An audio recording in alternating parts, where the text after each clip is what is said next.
Hey, everybody. It is good to see everyone. I am Kelly Blackman, and this is How to Win at Everything. And the first thing I'm going to do is I'm going to start off with my intro.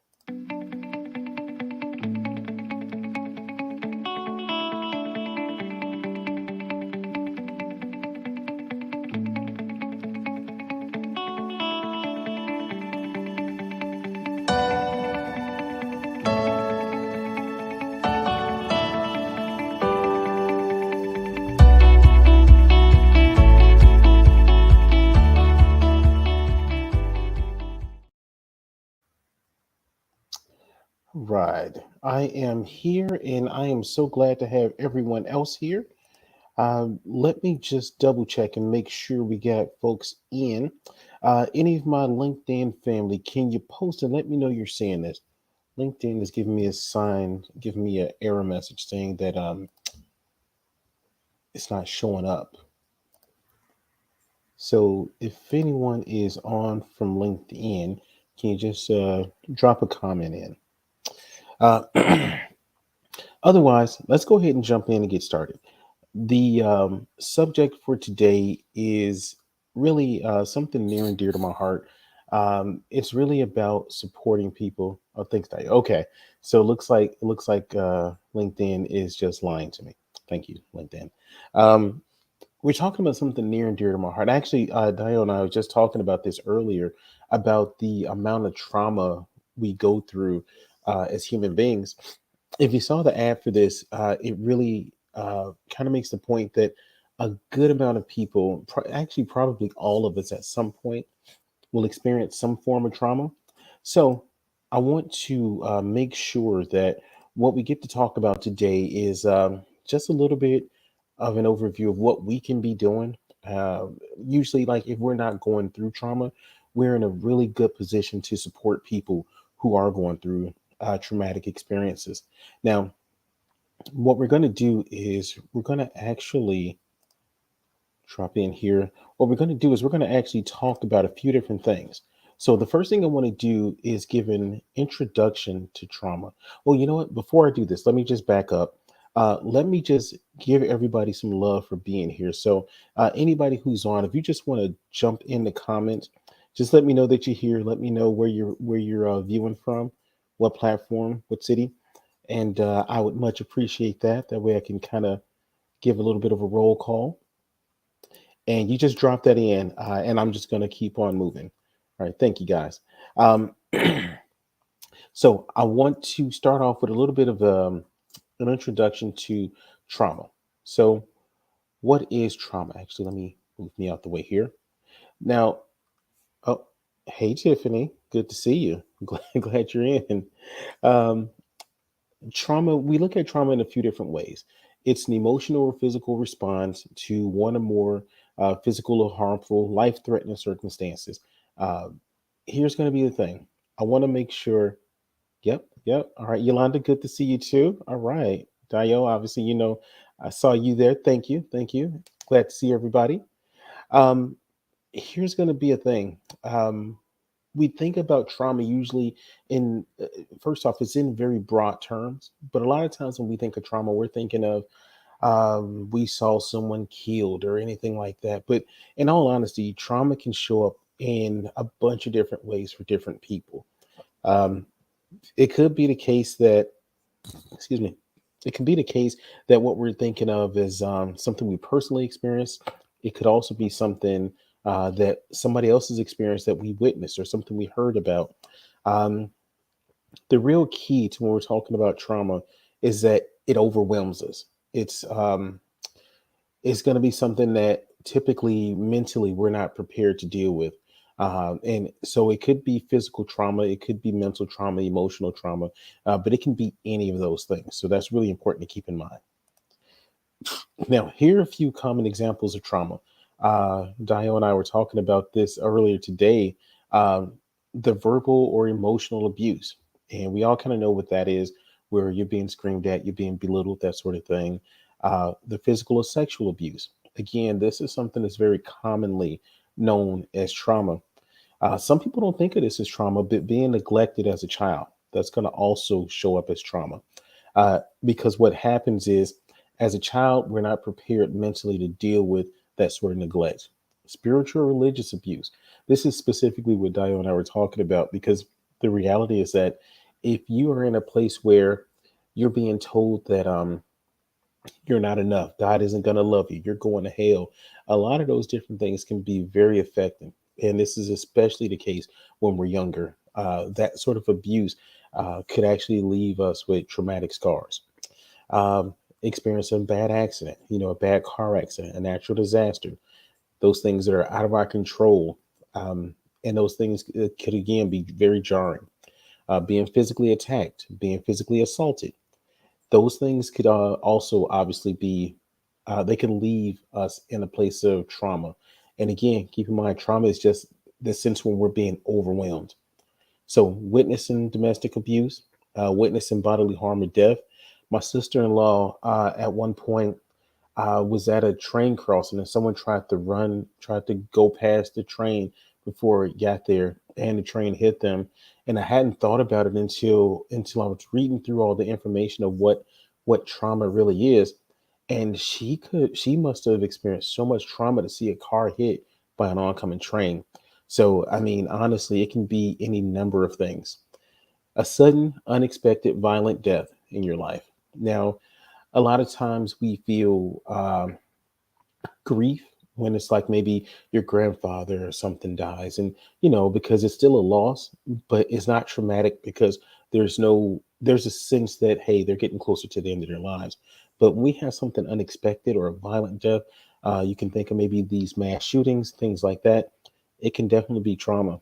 um, you imagine witnessing community violence, maybe riots and things like that. Those can be very traumatic experiences. uh, Fear of harm or high stress environment. Now, this is going to be one that a lot of us have experienced, because maybe not the fear of harm, but a high stress environment. That's work. That's usually people's workplaces. And when I talk to folks who are going through um, ongoing high stress, it's usually the work environment or exposure to school violence. Again, like I grew up in an area where there were gangs in schools, so that was one of those situations where, yeah, if you're seeing somebody get jumped on, getting kicked in the face, trauma, right? So we should have a pretty clear, excuse me, understanding of what some of those examples of trauma are.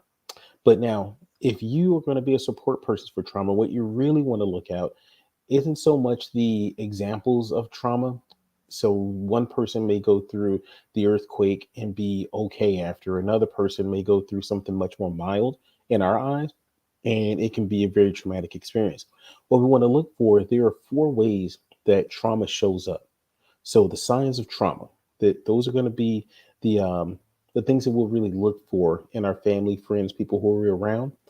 Could even be a coworker. If you're seeing these sort of things, it's going to be the stuff that you can really key in on to make sure that you can be helpful and jump in and be supportive. So, on a cognitive or a thinking level, if you have someone maybe saying that they have intrusive thoughts about an event that may occur, sometimes intrusive thoughts about things that have already occurred. Sometimes people will have nightmares, so they'll have visual images or flashes of the event. Um, Occasionally, we won't see this one too much as outsiders, but loss of memory, loss of concentration. Like sometimes those are a lot harder to pick up on. But if you're talking to a person and you see that comes up several times, something possibly traumatic has happened, you can actually talk to them about that. And we're going to go over that in a little bit. Disorientation, confusion, mood swings. Those things are all mental, all thinking processes. And if you start to see someone who has maybe some issues in the way that they're thinking or some changes from what they would normally be doing, it's easy to pick up those could possibly be a case. The physical ones, usually these are pretty easy to see. So, someone who's easily startled, someone who is fatigued a lot, someone who's exhausted a lot, tachycardia, which is like an irregular heartbeat. We won't see that one, obviously, but if someone says, hey, I'm having chest pain, my heart is beating really fast or irregularly, that's something we can maybe take a look at. Um, Edginess, insomnia, chronic muscle patterns, sexual dysfunction. We probably won't see that one, but maybe if it's your mate or something, you'll see that. changing the sleeping patterns, vague complaints, um, aches, pains, things of that sort throughout the body. A lot of these things are physical reactions to the stress that our body is under, that our mind is under. Extreme alertness, always on the lookout, warnings of potential danger. When we get extra worried about what's going to happen, you see people and they're just jumping, like, what's happening? That could be a thing. Hey, good to see you, sis. I'm glad you made it. All right. Yeah, I actually, the let me pop some of these up here. And thank again, everyone. Thank you all for showing up. I love you all. I love the fact that you all are here. And because of the fact that trauma is such a widespread thing, again, most of us are going to get some version of trauma. It is important for all of us to know what we can do to support. There are different levels of support. And one of the things we can do is make sure that if we can, it's not always going to be a case that we can, but if we can, we want to be able to show that support to other people. That's part of being human. Some of the emotional issues that you'll see: overwhelming fear, OCD, obsessive compulsive disorder, detachment from other people and emotions. And usually these aren't just in and of themselves bad or weird or anything. But if you see someone who wasn't usually overly fearful and then they have overwhelming fear, and you see that this happened after an event, um, if someone seems more detached from everyone, they don't socialize as much, and it's after an event, something like that. Um, thanks so much, Aya. If you see those sort of things, you can start to put two and two together and recognize, oh, there may be something going on. Emotional numbing, where people will get honestly just very aloof. Depression, guilt, and it mentions here, especially if their person is a survivor, there's a survivor's guilt. I won't go into it, but it's essentially the case that you feel guilty because other people were hurt and you actually didn't suffer that same consequence. And shame. Now, the behavioral things are probably another thing you can pick up on, because it'll be a case where you'll see that they're doing something different from what they would normally do. So, avoidance of activities. If you have someone who's typically a partier, and then the next thing you know, they're like, oh, hey, I'm just going to stay in the house tonight. And they're doing that several weeks in a row. Okay, there may be something where they're avoiding something. They may be avoiding triggers. They may be avoiding memories. So, again, this is another great way to see social isolation, same thing, being withdrawn. When you start to see a change in their patterns, a lack of interest in things that are previously enjoyable activities, those are the telltale signs that someone is going through something. All right. So now we're going to look at strategies for actually providing support. And when I get done with this, I want to try to bring you all in, because I'm really curious of how many of these things do you do already, and then I want to try to see if there's some places where, hey, maybe I missed some stuff, and I want you all to jump in and be able to say, hey, this is a case where if I see this situation, I'm going to jump in and do this way. So feel free to jump in with those comments now and as we're going along. And after I get done, I'm going to actually ask for some of those. So one of the main things we can do: active listening. Now, here's the thing. Some people, they hear active listening and they just hear listening because they're not actively listening. Active listening is listening. It's a really big portion of this, because what we're talking about is not listening with the intent of saying something back, not listening with the intent of basically it's listening to really understand. You really want to show up. You really want to be non-judgmental. You want to be empathetic, and that means that you're not trying to solve the problem. You're not trying to judge if the person is valid or not. Active listening is big. The ways we do it: you want to pay attention to the person's body language, their tone of voice, their facial expressions. So you want to hear everything when you're actively listening. A good thing you can do is to repeat back what they said, and you want to ensure them that you're actually understanding what they're talking about. And if they correct you, don't get upset. Oh, okay, thank you so much for helping me to understand that. Because the idea of active listening is you want to let it run its course. You want to avoid interrupting or finishing their sentences, because again, this time when you're talking about showing support through active listening, You really want to give them the floor. You really want to give whoever's going through this, you want to make sure that they have all the time they need to actually say the stuff they need to say. In that same way, you want to encourage the person to speak freely. You want to ask open-ended questions. How did that make you feel? What do you think you're going to do next? You want to stay away from, are you okay? Because that's an easy yes, no sort of thing. You want to show empathy by acknowledging the person's feelings and experiences. So you don't want to shut them down. Okay. Now, another big part is you want to normalize emotions. Now, this is going to be essential because what it really means is that the reactions that they're having to whatever they've experienced, they may feel bad. They may feel dumb to you. They may feel completely over the top. You don't want that to come across. You want to let them have their experience because guess what? Everybody experiences life a little bit different. So, in that sense, you want to acknowledge that their emotions are their emotions. You don't want to judge them. You don't want to criticize them. You want to let them know, hey, it's okay that you feel bad about that. You know, if someone says, I feel so bad, I'm the one who survived and they didn't survive, you don't want to be like, "Psh, man, you were crazy. I'm so glad. I'd be super glad if I survived," because you're invalidating their feelings. And it doesn't matter how you feel about it, you can still keep your opinion. The reality is that you want to let them know it's okay for them to feel what they're feeling. And if anyone is a student of emotional intelligence, this is considered making space for other people to have their opinions, making space for people to have their feelings heard, and you want to reassure the person that their emotions are normal and that they're not alone. You know, other people also have those feelings, and even if most other people don't have those feelings or you don't know that they do, it's okay. Let them know that other people have those same feelings. They're not alone. Now, when we talk about this next piece, creating a safe space, this is like a culmination of the last two. Uh, Creating a safe space means that this person is going to feel comfortable. They're going to feel comfortable. They're going to feel safe. They're not going to feel judged when they're talking about what they're going through or what they have gone through or whatever it is about what they feel. They may say something completely off the wall.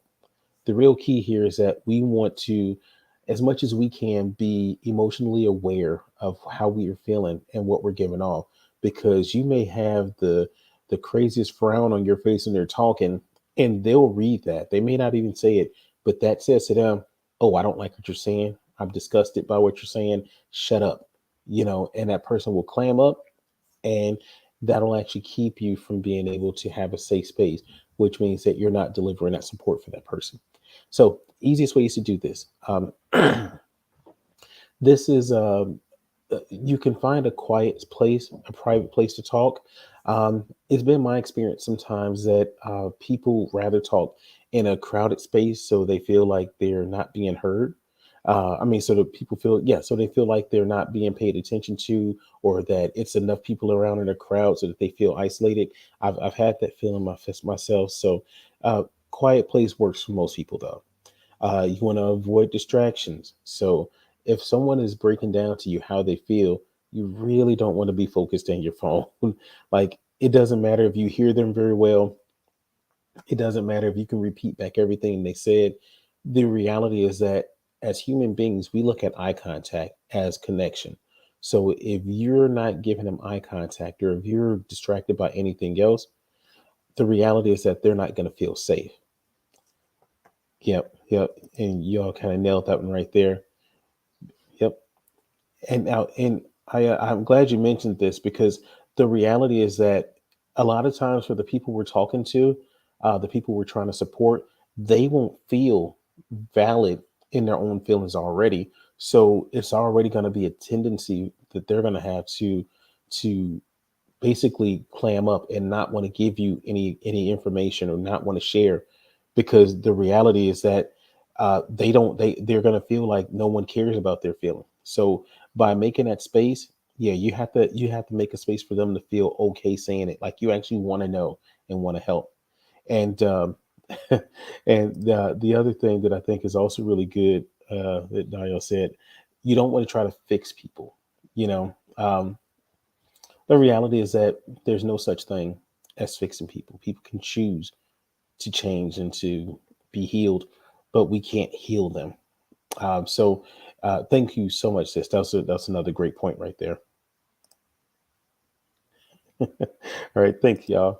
Um, you want to ensure that the person has a safe physical space. So this means that if you're around people, at least one of the things that this could mean, um, you don't want to try to help support them when we're in mixed company, and you know someone else may not be emotionally able to be there for them or support them like that.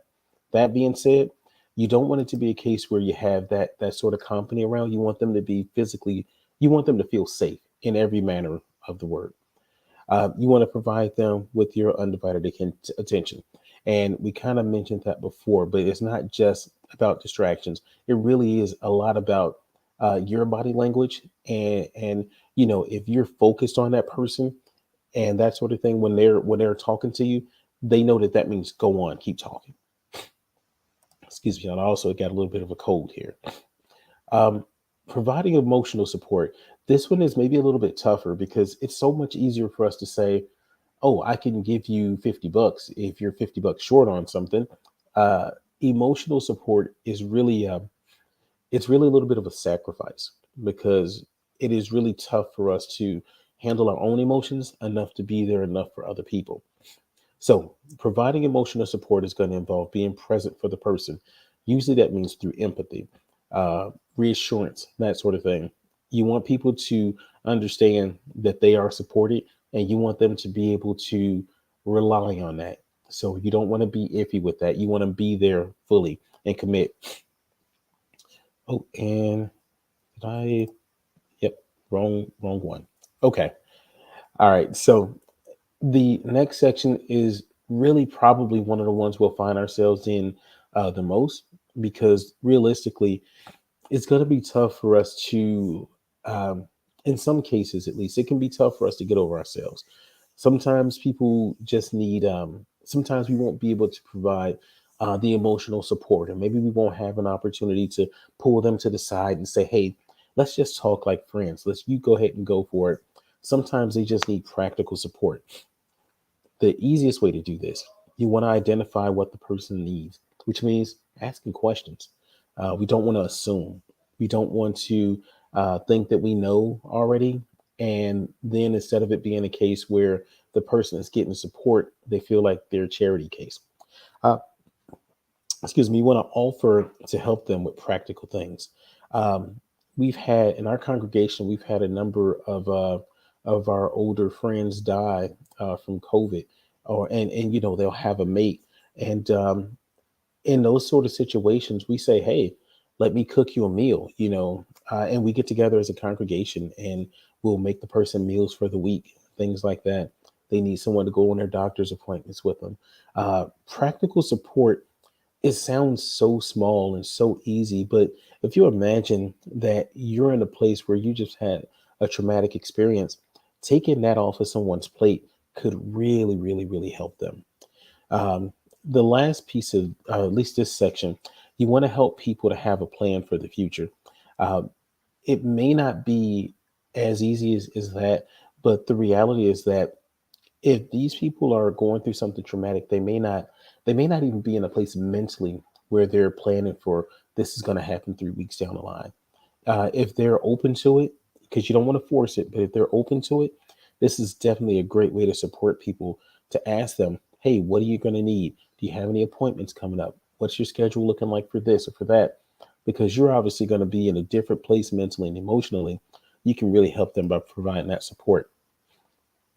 Another great way is you can actually help them with support as far as like the available resources. So you may want to provide a list of local support agencies, especially for people who are survivors of anything dangerous, because a lot of times they're going to be physically and mentally in a place of need. Oh, alrighty. Thank you so much, Niall. Yep. Yep. And this is especially useful for the person when you can support them that way. Yep. Thank you so much, sis.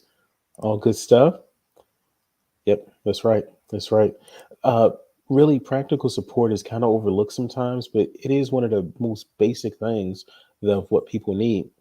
Um, We can highlight those services. We can make sure that they have a list of those services, even counseling, support groups, advocacy. Excuse me, y'all. Especially when it comes down to people who may have some physical limitations. A lot of times, with us, again, with a lot of our older friends, they're not very good with the internet, things like that. So some of the things that we'll do is we'll actually help them with numbers, phone numbers to the agencies that they may need. Help them taking into the public aid office. Just anything that we can do to help. There's a lot of different stuff that we can pick from. Uh, Now, here's going to be one where, actually, let me move myself out of here. Providing mental health professional resources. Um, in a lot of ways, we can try to be as helpful as we can, but at a certain point, people may need mental health professionals to actually step in, especially when you're talking about people who are survivors of trauma. Sometimes you'll need it for things like stress from work or trauma from work, but in a lot of cases, if this has gone on for a while, you're going to need mental health professionals to step in. You can discuss with them. Like, you could just be given a practical support, can just be given information. It can be, hey, these are the different types of mental health professionals. These are psychologists that you can talk to, psychiatrists, social workers. Here's this person's expertise. This is how you know that they're going to be able to help you for your particular problem. Um, we can actually go over with them any sort of concerns that they may have, because what's going to happen is, for any of you who have been to therapy or something like that, a lot of times you start off and you're very, very timid and shy, and you don't know what to say and you don't know what to do. uh, we can actually help ease the concerns of the people who we're supporting by kind of exploring who they're going to talk to, what they're going to talk about. We can explore what their expertise is, things like that, and it's really going to give the person a lot more support. They're going to feel a lot more comfortable, and they're going to be able to help a lot more. Right. And one of the things that is so tricky for Black people, yep, get into mental health professionals that are empathetic to our entire identity. Yeah, this is definitely the case. When it comes down to it, there are several websites that I've gotten as resources for mental health professionals who are Black people who specialize. And as a matter of fact, I was talking to a brother the other day, um, and I was asking, like, are there any schools of thought as far as like handling, Black people's problems in particular, because there are so many things that are just really unique to our culture and to the things that we've gone through. And honestly, he said that there's not much out there, as far as like a specialty or anything, but there are plenty of mental health professionals who really do understand those problems and who really help us to work through them. So that's a great piece right there. Um, Crisis hotlines can be another one. It's important for us who are trying to be supportive that we recognize that we do have limitations. I'm gonna be honest with y'all. I think I'm great at talking to people and talking them down off a ledge and that sort of thing. But if somebody was literally on the ledge about to jump, I may not be the best person to talk to. I don't have any experience there. And the reality is that I don't want anyone suffering because of my ego or anything like that. I think knowing our limitations and then trying to help from a place of understanding our limitations is one of the best things that we can do. Oh yeah, I sure will share those, sis. I sure will. Look, let me gather them up, and I'll go ahead and post them on the comments to this live. So, crisis hotlines, what we can do is we can provide a list of the different resources for immediate support. We can provide hotlines. And look, for us, if you're not going through anything traumatic, it's probably a 5 minute thing for you to look up resources in a person's area. So it's not even that big a deal for us. But for the person who's actually experiencing some sort of trauma, considering the kind of things that they're going through, those signs and symptoms, if you're excuse me, if you're in a place where you're edgy and agitated, or you're having trouble concentrating, or you're really in a flux, it's going to be really tough for you to do those things, or at least it could be, which is why it takes the other person to show up. And that's where we, as being a support person, can really jump in and help. um, Let's see. And nope, I just doubled that slide. Awesome. So that was the end, my friends. Wrapped it up in just about 30 minutes. So let me just ask for anyone who wants to jump in, what kind of things do you do if you've ever had to support somebody? Uh, if you ever had to support somebody through anything traumatic, what have you done? What do you do? Can you share any of your tools that you like to use?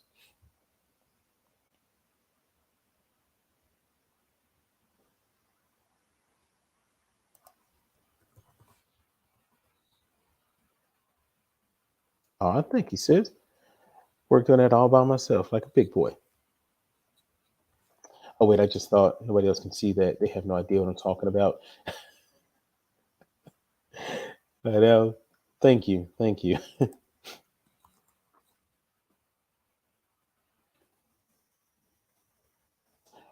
Oh no, that's a really good one. That validating part. Um, Again, me and Gael were talking about this earlier. The validating part, I think, ends up being such a huge thing because so many of us don't get to feel valid in our day to day lives. So when it comes to something huge and special and big in our world, yeah, we miss out a lot. Um, let's see. Yep, active listening. Yep, yep. It's definitely the linchpin. I agree with that so much. I let me ask, do you have any particular ways that you like to use that active listening, or even with the validating your emotions? Any sort of thing you like to do? Oh yeah, same thing for you, Jocelyn. Any? Can you throw into the chat any grounding techniques that you're using? So I think that is an excellent idea.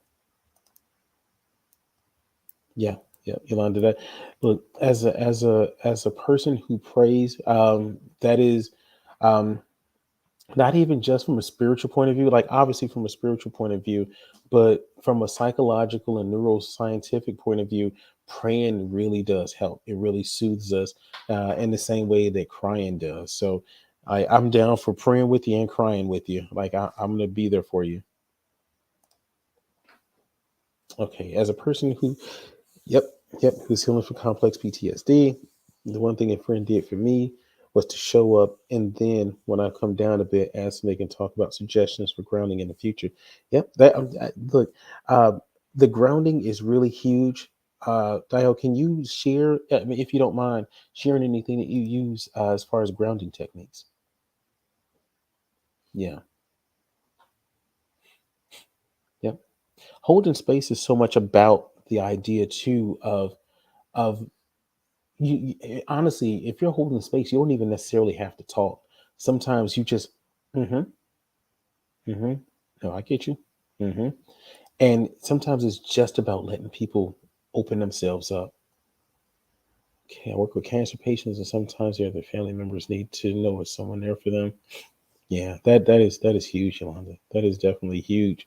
Um, yeah, yeah. Um, so my thought when it comes down to this is there are a bunch of different ways we can show up.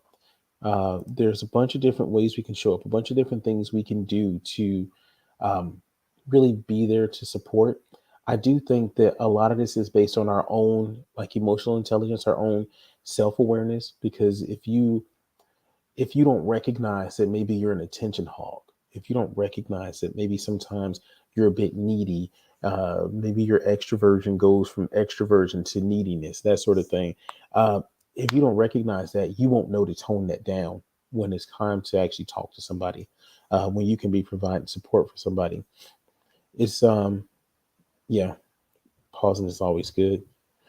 Yep, and breathing. I do a lot of breathing exercises to do grounding. I just know it works. It works really well for me. A lot of the people I work with, we do breathing exercises. I like the 4x4, where we take four seconds of breathing in, pause for 4 seconds, 4 seconds of breathing out, pause for 4 seconds, and repeat. Um, I think a lot of the grounding exercises really do help us. Like from a neuroscience sort of point of view, it allows our brains to come out of fight or flight mode, and that is obviously a really big thing. we're able to make better decisions and think through. Yeah. Oh, I like that. I like that. Um, get, I know my therapist told me, hey, whenever you're feeling worked up, go outside 5, 10 minutes, just walk around, look at the trees, look at the cars, look at something outside of what you've been doing. My wife and I will do that also. We'll sometimes just go for a drive. Changing locations helps a lot, changing the atmosphere. Um, and it's been scientifically proven that if you live around greenery or you live around the water, taking time to just be in those elements will change your whole mind. Like it'll help to calm you and everything. There's so many positive pieces to that. Anyone else want to jump in with any of the things that they're using, things that they're doing that are really helping to support people, or anything else for that matter? We got a few minutes here. I know one of my biggest pieces outside of the breathing is actually oh yeah, oh that's a good one, Jocelyn. Growing technique 5, 4, 3, 2, 1. I want to say I had a therapist teach me to do that, and it feels so awkward that it jolts your mind out of. So you can only keep one conscious thought in your mind at any point in time. So when you go through that counting backwards technique, um, it's so kind of takes over your mind that it's really easy to kind of unload from whatever usually high stress, high tension sort of place, and a lot of times that takes away for me from having any sort of anxiety or an anxiety attack or anything like that. It really helps out a bunch. Oh yeah, yeah, we talked about that one, Dial. Thank you. Yep, yep. Remembering that your body is not your enemy. Yeah, I can actually understand that one. I think depending on what you're going through, it can you can kind of feel like you hate your body. You can kind of feel like you're at war with your body. So I can definitely see that one, Dial. Thank you. Yeah, I like that. Pointing out what you see, 5 things around you. Yep, yep. Things you can touch. Yeah. Right. Let's see. And yeah. Yep. Sorry, Jocelyn. I thought you were talking about actually just counting backwards. But both of those I think are really great techniques. Thank you for that. Yep. Oh man. See, I'm sitting here giving this presentation. You all should have been giving this presentation. I feel like everybody's everybody's already working on this stuff. I did think though, there's so many different things that we're going through right now. You know, what initially brought this up in my mind were the Turkey Syrian earthquakes, but then it's like I don't watch the news at this point because every time there's a new program, there's like another mass shooting or there's always something going on, and I feel like more and more. Oh, all right. Thank you so much. Good to have you in, Chester. Good to see you. Um, there's there's so much going on, and there's so many of us who are affected by these different. Like honestly, watching the news could be traumatic. It really can, and people don't really consider it because you know you're not in any physical danger, and people don't usually get worked up. But over time, watching the news can be like long term PTSD because eventually you start to, and this goes for other TV programs also, you eventually start to change and shape your reality to where everything is a possible threat. And you know, don't get me wrong, some things are threats, but when it starts to be out of balance, it goes back into that place where your brain starts to feel overwhelmed and that sort of thing. So it to me this becomes a much bigger issue, much bigger than, oh yeah, well, you know, this has happens to those people over there, and to some degree it's happened everywhere and all of us are feeling effects of it. um, my wife and I were driving through the northern suburbs of Chicago. This was last year, had to be 4th of July actually, because we were on our way through one of these northern suburbs, and we see all of these police cars, and it's like, oh, it must be there must be a parade because it's the Fourth of July, and it turns out there was a mass shooting in one of the richest suburbs in the area, and the guy was just up on a roof just shooting randomly into a crowd of parade goers, and we literally missed that by about 15 minutes. And when you realize like how close this is to touching any of us, the reality is that I think we should all be at least a little bit prepared to show up for other people, because sometimes it's going to be a case that we're going to need someone to show up for us. Yeah, thanks so much, Dio. I 100% agree that shock and awe, if it bleeds, it leads sort of thing, can really be damaging to us. It's kind of like we are what we eat, but we are kind of what we see, what we take in. Yeah, yeah, agree with that.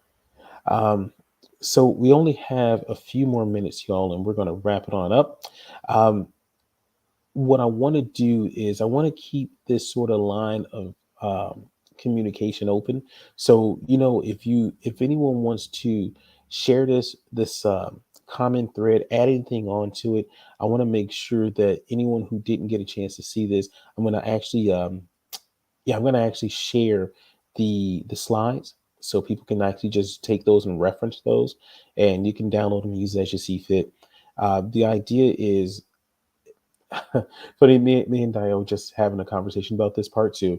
If it's the case where, at least my belief is, we all touch each other in some to some degree or another, and if it's a case where I can put something into Chester's world or Jocelyn's world that says just a little bit of a tiny little prick of bing, this is something good, then they're just that much more likely to give that to somebody else. And if the world works like that, yeah, it's a little bit of nerd science, the chaos theory, and butterfly effect, and all of that. If it's a case where we're all doing that, the world changes, y'all. And that's the thing that we can help to do. I don't think we're all going to just save it, but we can definitely make each other's lives a little bit better. And being here to support each other is one of those ways we can do it. All right. Thank you all so much for joining in. I'm going to go ahead and play. Oh, got one more from Diane. That's good. Great reference. Yep. Yep.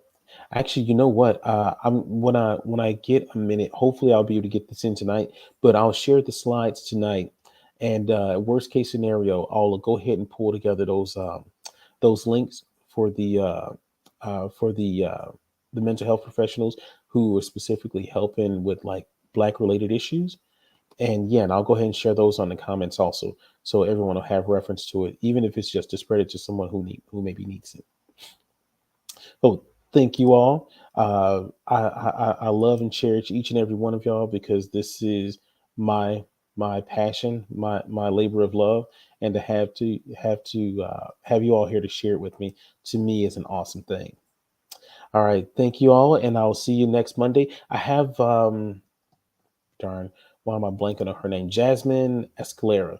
She works specifically with career changes, and oh man, this woman is a powerhouse. Like I would say, anyone who has changed careers recently, or is looking to change careers, or just looking to have some real updates. Uh, she's a powerhouse and she is wonderful. So I'll see everyone next Monday. And let me see if there's anything else. Oh, no, no. Thank you, Jocelyn. Thank you for showing up. And I'm going to play us out with my cheesy outro, and I will see everyone next week.